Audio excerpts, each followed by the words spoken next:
The second author we're reading is William Faulkner in A Rose for Emily.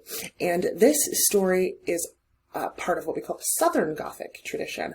So the traditional Gothic English literature began, and then we adapted it for American Gothic, and then it was again adapted into the Southern Gothic tradition. So American Gothic and Southern Gothic are two very different things.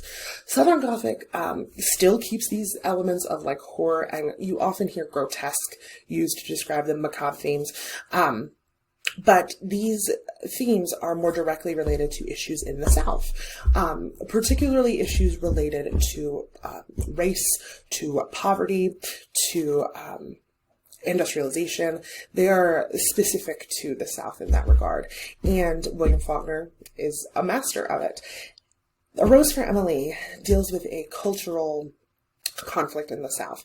So prior to the Civil War, when enslaved people provided a lot of free labor for folks in the South, you had this very prosperous plantation society with big fancy estates, and if you were wealthy and white, you had it pretty great, right? Which is not to say that everybody in the South did, but they did have this sort of elite class of people and architecture and infrastructure because of all of the unpaid labor that they had. Now, following the Civil War and emancipation, things changed very dramatically. One of the words that you hear to describe Southern Gothic is decay, because after the Civil War, without all that unpaid labor, many plantations went into disrepair.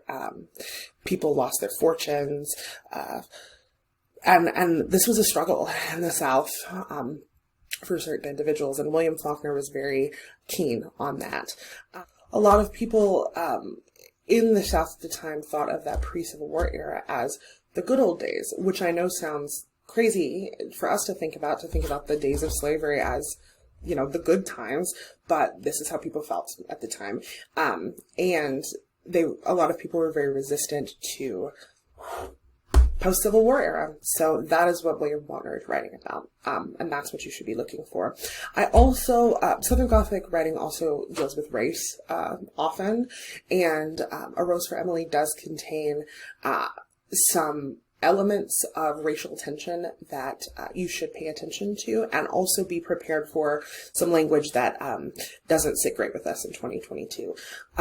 A lot of scholars debate how we are supposed to do this math when it comes to reading somebody like William Faulkner, who has won a Nobel and a Pulitzer and is an incredibly influential American writer, how we are supposed to read his work in 2022, given the racially problematic undertones that belie a lot of it. And I can't do that math for you. So while I encourage you to read this story with a critical mind, as far as how you respond to those things, that is something that I encourage you to do in a way that aligns with your values. Some people feel comfortable separating art from artist, and some people don't, and that is absolutely fine. I also think it's important to mention that when we call a piece of literature great, that doesn't necessarily mean that we're praising it or celebrating the values in it or defending it.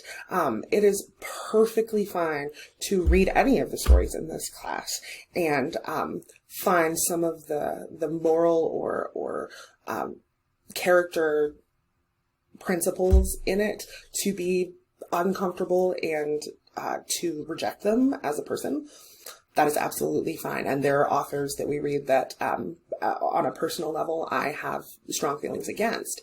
But we do want to be able to weigh that also against a critical analysis of what the story represents. So while it may be problematic, it is also representative of the South during this period of Reconstruction and how people interacted. And that's also important for us to know in terms of how we navigate that in a way that aligns with our values in 2022. That's my disclaimer for A Rose for Emily.